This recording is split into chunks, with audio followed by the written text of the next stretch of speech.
پیارے ناظرین کرام، السلام علیکم ورحمۃ اللہ وبرکاتہ۔ آج میں آپ کے سامنے زکوٰۃ کے متعلق ایک اہم مسئلہ لے کر حاضر خدمت ہوا ہوں کہ جس کا جاننا نہایت ہی ضروری ہے۔ اکثر لوگ اس مسئلے میں غلطیاں کر جاتے ہیں اور غلط مسئلہ جاننے کی وجہ سے زکوٰۃ کی ادائیگی میں سستی کرتے، کاہلی کرتے اور گناہگار بنتے ہیں۔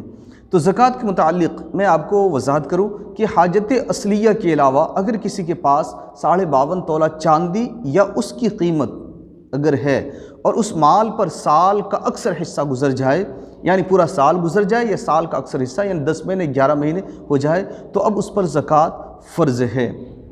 تو اب اگر کسی نے کاروبار شروع کیا، مثال کے طور پر رمضان المبارک سے کاروبار شروع کیا اور 1 لاکھ سے کاروبار شروع کیا، اور پھر سال بھر تک اس کاروبار سے وہ اپنے گھر کے لیے خرچ نکالتا رہا، یعنی اس کے منافع سے گھر کا خرچ نکالتا رہا، دیگر دوسرے کام بھی کرتا رہا۔ اب سال بھر کے بعد اس کے پاس 1 لاکھ کے بجائے 2 لاکھ کی ملکیت کے مال سامان ہیں، کپڑا ہو یا دیگر چیزیں ہو، سامان تجارت۔ اب اس کے پاس 1 لاکھ کے بجائے 2 لاکھ کا سامان ہے، کیش کی صورت میں کچھ بھی نہیں ہے اس کے پاس۔ تو اب زکوٰۃ کس طرح ادا کرے؟ تو ان کے لیے حکم ہے کہ اگر 1 لاکھ سے انہوں نے کاروبار شروع کیا اور وہ قرض لے کر کاروبار شروع کیا، تو سال بھر کے بعد اب اس کے پاس جو 2 لاکھ بچے ہیں تو قرض کا 1 لاکھ مائنس کر کے 1 لاکھ کی زکوٰۃ نکالے گا۔ اگر 2 لاکھ کا مال سامان اس کے پاس اپنی ضرورتوں کے علاوہ بچا ہے واقعی تو، لیکن اگر کسی نے اپنے پاس سے لے کر کاروبار شروع کیا، قرض وغیرہ نہیں لیا، تو 1 لاکھ اس کے پاس تھا، اب سال بھر کے بعد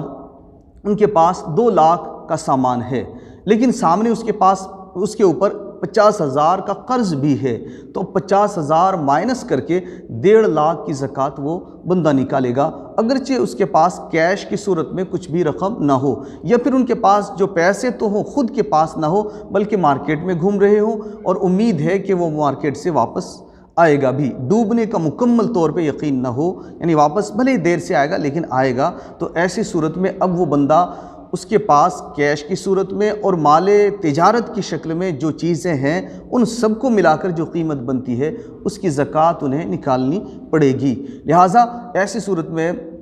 یہ غلط فہمی اپنے ذہن میں نہ پال لیں کہ صرف منافع پر زکوٰۃ ہے، بلکہ مال تجارت جو آپ کے پاس ہے اس پر بھی، اور جو منافع ہوا سال بھر میں اور وہ سال بھر اس پر گزر جائے تو دونوں پر زکوٰۃ فرض ہے۔ اب مثال کے طور پر کسی کے دکان میں 10 لاکھ کا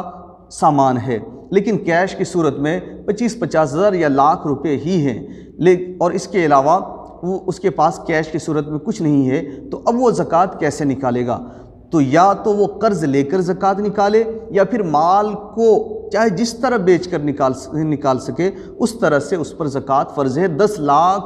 کی قیمت پر، یعنی 10 لاکھ پر اب اس پر زکوٰۃ فرض ہے۔ لہٰذا ایسی چیزوں میں خاص یہ ذہن میں بات رکھیں کہ مال تجارت اور منافع دونوں پر زکوٰۃ ہے، لیکن ہاں اگر کوئی کاروبار کرتا ہے، مشینری کا سامان ہے، یعنی مشین ہے اس کے پاس 10-20 مشین ہے اور اس کے علاوہ اس کے پاس کیش کی صورت میں کچھ بھی رقم نہیں ہے، تو اب ان مشینوں پر زکوٰۃ فرض نہیں ہوگی، بلکہ اس مشینوں سے جو کمائی ہوتی ہے اس کمائی پر زکوٰۃ ہے، اور اس کمائی سے اگر آپ نے کوئی اور چیز خریدی ہے تو اس کی قیمت پر زکوٰۃ فرض ہے۔ لہٰذا یہ زکوٰۃ کا مسئلہ واضح ہے، اس میں غلطیاں کر کے گناہگار نہ بنیں۔ جن کا جو حقوق اللہ تبارک و تعالیٰ نے بندوں پر متعین فرمایا اس کے حقوق کی ادائیگی کر کے اپنے لیے فائدہ کا سودا کریں۔ السلام علیکم۔